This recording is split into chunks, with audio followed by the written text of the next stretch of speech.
So, but every single one of our friends has gone back to the US, and that's kind of rough. That's kind of rough because it's kind of nice to have at least a few friends, you know.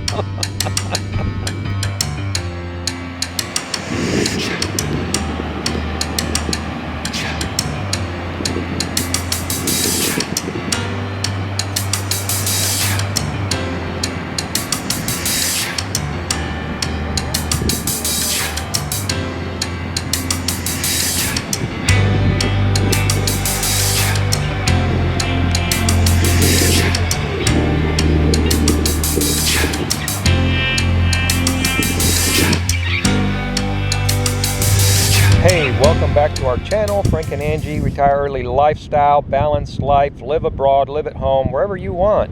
Why is everybody leaving Ecuador? Everybody's not leaving Ecuador. Are you sure? Lots of people have left Ecuador.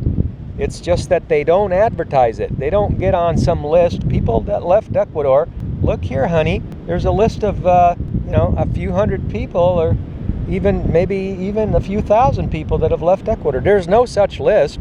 You won't find it anywhere.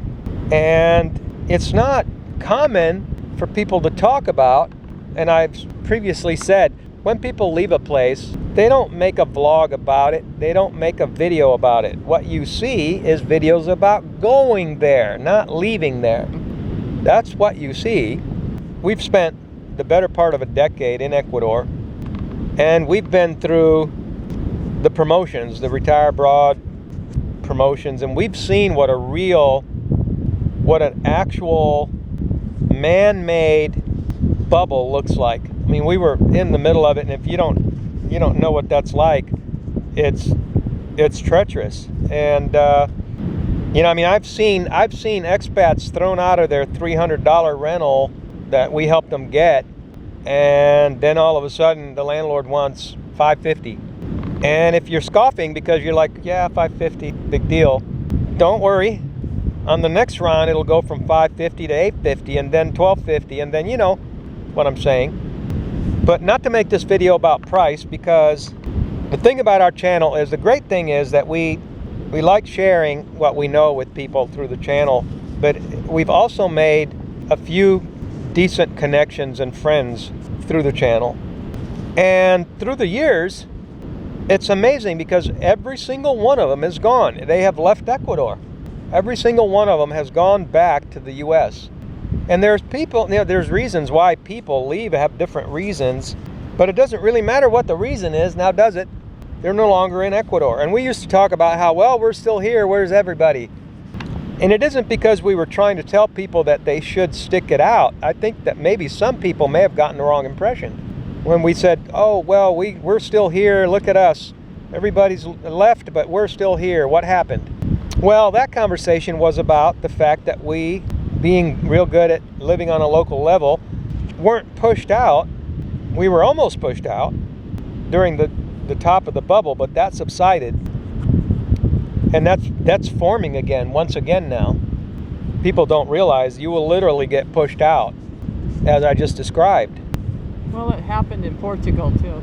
Well, in Portugal, yeah, at all these places that get promoted like that, they don't have a real longevity. The longevity of the expat in these places, it's a very tiny percentage. Costa Rica, Panama. It's usually people that got there way before and maybe bought property or just has a long-term rental where the landlords aren't, they're just not that greedy. They don't speak English or something. So, but every single one of our friends has gone back to the U.S. and that's kind of rough.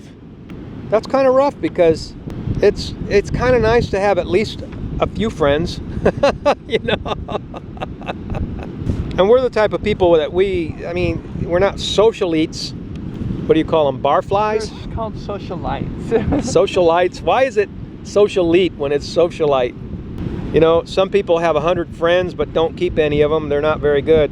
We're the type that have very few friends, but the friends we do have are usually of the good quality, of good friends.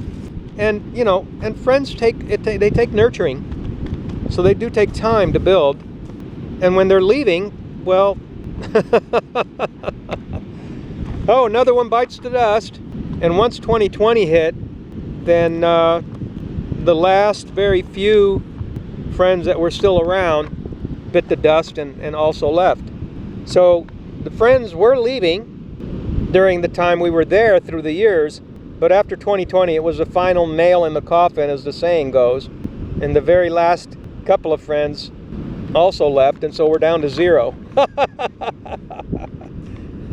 We're down to zero now, ever since 2020, and ever since Ecuador has gone full authoritarian, since they've been trying to do that since August of 2021 last year, and this January. Ever since then, people have figured it out.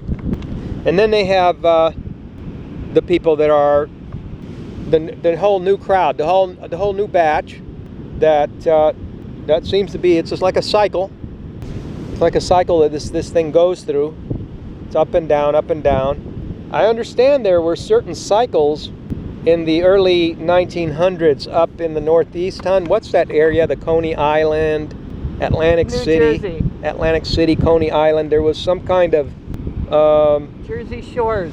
holiday yearly. I don't know if it was yearly, but I read that there was a cycle where every year the property prices would swell, and then when everybody left for the winter, they would just go bust. And there was some people that were, every time the winter rolled around, or every, I don't know if it was every 2 years, I don't know what it was, they would buy property and then sell it as the crowds came in, which is what happens in these places. I read of this family, this guy that was doing it, and he did it 2-3 years in a row, and then he got real greedy and put all his money in. He went all in because he made some money for a few times in a row, and then the greed got the best of him. He put all his money in, and then a real bust came around that never rebounded, that never came back, and he lost all his money. And that's what happens to some people that come to these places, that they think it's okay to pay top prices, and they end up, they holding the bag. They get left holding the bag. A lot of people did that back in the Expat Bubble from 2012 to 2017, and then when 2018 rolled around, there were people that were stuck, and so now you're seeing videos. Look at this great apartment I've got for $650, which is, it is nice. And it is. It's a great deal, but that's exactly the kind of behavior that. So what you're seeing is the cycle, the boom bust cycle. It's exactly the kind of behavior that created the bubble in the first place, so that the first couple of people that get there get this great deal, but then when everybody else shows up, that apartment it'll double. And there's more and more people from higher and higher cost of living areas, and the whole cycle begins over and over again. And it's a really treacherous thing to be living through, because especially if you're on a fixed income, and if you're fortunate enough to be out of the way somewhere where most of the new arrivals aren't coming, they're not interested in, say, going out, they all want to congregate in this same area. If you got a deal like that going on, then it's possible to wait it out and avoid that. But in most cases, it's most people won't do that. I know that we were just talking about a lady that we did a video, went down to Cuenca, Ecuador, and she's the one that was following all the blogs and stuff, and she went down there and she figured out, oh my gosh, I can't afford it. She was on a fixed income, a retirement. She was 62, and it took her having to go all the way there to figure out that it was out of her budget, because she couldn't tell from what she was being told through the blogs and everything, which is why I said in a different video, or was it this video, that we've gotten real good at figuring out the nitty-gritty of things, even in a place where we're not there. For example, when we were in Italy, we got somebody an apartment in Ecuador while we were still in Italy, because we have contacts. We have contacts there. We can put deals together. We can do stuff and not be there. Don't we have apartments right now? Yeah, we can put you in an apartment right now in Ecuador. And you know, and we don't even have to be there. That's the thing, because we were there for the better part of a decade. But so the lady, her name was Alice, and she's passed away. She's passed since, so R.I.P., rest in peace. But she left Ecuador. She was one of these that, you know, she had to go all the way there to figure out that, oh my gosh, can't afford it. She left, went back home to Ohio, and then she ran into our blog. And she said, oh my gosh, I need Frank and Angie's help. And we helped her go back to Ecuador. Yeah, so we were talking about why is everybody leaving Ecuador, and people are talking about, you know, how they can't live in the mountains, so they're going to go to the coast, and then people, you know, then people start talking about why they can't live at the coast and why they need to go to the mountains, you know, and it's all this back and forth fun and games where we just make all these videos and everybody's just so, oh yeah, yeah, and we did that. We did the yo-yo thing.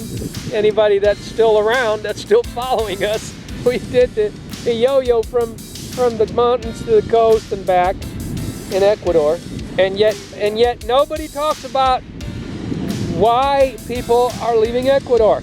The videos are still all about, you know, come to Ecuador, and please do come to Ecuador. Go to Ecuador.